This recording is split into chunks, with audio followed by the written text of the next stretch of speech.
As águas internacionais é uma coisa muito interessante, porque são partes do planeta que não pertencem a ninguém. E tem tesouro nisso aí? Então, claro que tem. Tem os caras que caçam tesouro e fica muito rico com isso daí? Sim, empresas sérias e os caras que acham e não contam para ninguém. Porque a maior parte dos países a legislação fiscal é muito severa, né? O que você acha não é teu, é do país. Porque o subsolo marinho, se tiver dentro da faixa do país, pertence a ele. O Brasil é assim. Não vale a pena procurar. Para que eu vou procurar alguma coisa para entregar para o governo brasileiro? O Brasil é assim. Se você achar qualquer coisa no mar, não é seu. É da União. Tá? A legislação brasileira é muito severa nesse ponto. Outros países são mais flexíveis, então você tem direito a um percentual do que você acha, como os Estados Unidos, por exemplo. Mas tinha que ser assim, mais flexível, né? Até para estimular. Eu também entendo que deveria sim. Tá? Então o que acontece? Quem acha algo não conta para ninguém. Porque é um crime. Ele pode ser preso, né? Porque ele roubou alguma coisa. Então ele fica quieto, não conta para ninguém. Mas tem as empresas que se dedicam à exploração em busca de coisas valiosas. É ouro que a gente sempre pensa. Não, tem também, claro que tem.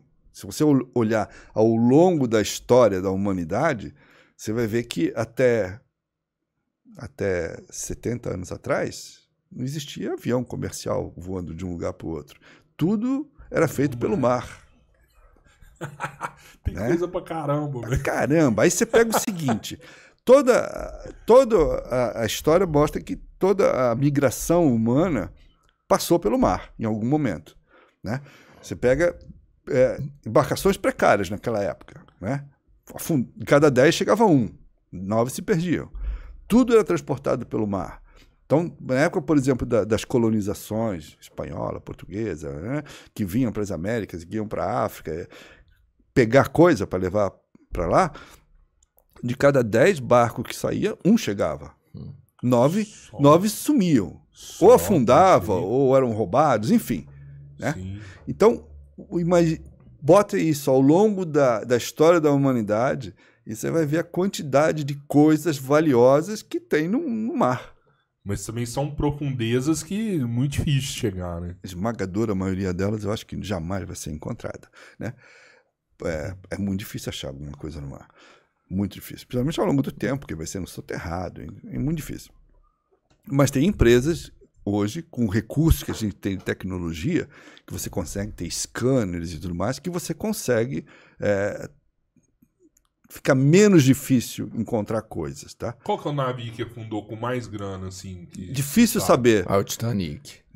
Não, cara, ele tinha grana. Eu acho que não, Navio você tá falando ou embarcação ao longo da história? Embarcação. É muito difícil você afirmar, porque você não sabe aqueles que afundaram e ninguém ficou sabendo. Mas deve ter um que tinha mais grana que o Titanic, não? Existe, mas muito deles. Eu acho que muito deles. O Titanic, vou só fazer um parágrafo, um parênteses aqui. O Titanic é muito mais um fascínio que Titanic gerou do que um fato em si. O Titanic não foi, por exemplo, um dos 10 piores naufrágios do mundo. Não foi. Sério? Tem pelo menos 10 muito piores do que eles que aconteceram e que não tiveram a mesma repercussão, a mesma fama, porque o Titanic é um pacote de coisas, né? Na sua opinião, qual foi o pior? Não, na minha opinião, não. Tá comprovado. Sim, tá. Houve um navio na época no final da Segunda Guerra Mundial que afundou com 9.600 pessoas que morreram. Porque eram soldados que estavam sendo evacuados e o navio foi torpedeado e morreram. Tá bom, 9.600. Cara, era uma tripulação gigantesca. Se não me engano, era uma evacuação que estava saindo da Polônia. Nossa. 9.600. O Titanic morreram 1.000 e poucos. Né? Então, assim... 10 vezes mais. Não, teve ferry boat nas Filipinas que matou 5.000 pessoas. Estava fazendo uma travessia. Né? Recente. Então, assim, o Titanic é, de longe, o mais famoso de todos os naufrágios, mas é disparado, né?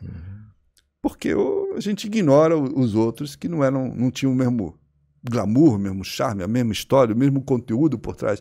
Porque o pacote do Titanic é um filme pronto, de fato. O James Cameron, né, foi muito inteligente, porque o Titanic é um filme pronto, é um roteiro pronto, um navio, para a época, fantástico, muito avançado. Na viagem inaugural, com divisões de classes, os ricos, os coitados, os imigrantes, né? Com uma prepotência, tanto da empresa quanto do próprio comandante do navio. Frases icônicas, de que o navio era indestrutível, que o navio era inafundável, né? Uma arrogância, e o mar não permite isso, o mar exige respeito. Então, esse pacote de coisas, mais o naufrágio em si, dramático, né? Com poucos sobreviventes por causa da temperatura da água muito fria. Então, o pacote de Titanic é um filme completo. Aliás, ironicamente, a gente viu isso agora com o submergível, né? O Titã. O Titanic está matando gente 111 anos depois. 111 anos depois de ter afundado, está morrendo gente por causa do Titanic. Né? São as mazelas que ele vem deixando aí, Pois né? Então, mas enfim, você perguntou do mais valioso, digamos. Ao que tudo indica, o naufrágio já localizado, mas não resgatado, mas já sabido onde está, que estaria carregando um volume de preciosidades que hoje em dia valeriam realmente uma fábula, é um galeão chamado San José, que afundou durante um conflito com barcos ingleses, um galeão espanhol, na costa da Colômbia. Sabe onde ele está, Sim, então? ele foi localizado por uma dessas empresas que usam tecnologia, e ele foi localizado, mas ele está num local muito profundo, e é um naufrágio de 1600 e pouco, então um estado bem deteriorado. E minérios. Sim, isso sabido, porque naquela época a função desses barcos era isso, né? Ela vinha aqui para as Américas, pegar ouro, prata, esmeralda e levar para a Europa, né? Não. Pô, e nem com o submarino não chega lá, tá tão profundo assim. Não, chega. Claro que chega. Claro que chega. Mas uma coisa é chegar, outra coisa é você resgatar. E aí começou. O San José supostamente é o mais valioso até hoje, mas eu acho que talvez existam outros que a gente ainda não achou. Mas aí começou uma batalha jurídica, porque de quem que é? O próprio governo da Colômbia falou, não, é meu. Tá minha... É meu. Aí a Espanha falou, não, é meu. O galeão era espanhol. Aí a empresa, que é americana, falou, não, é meu, porque fui eu que achei. E a empresa falou, eu tenho um contrato com o governo da Colômbia de exploração conjunta. A Colômbia falou, não reconheço o acordo. Então virou uma pendenga jurídica que está rolando. É o pai da criança agora. Pô, a Colômbia não deve ter tecnologia para mexer nisso daí, né? Não, ela não tem, mas ela vai buscar quem tenha. Né? E é muito.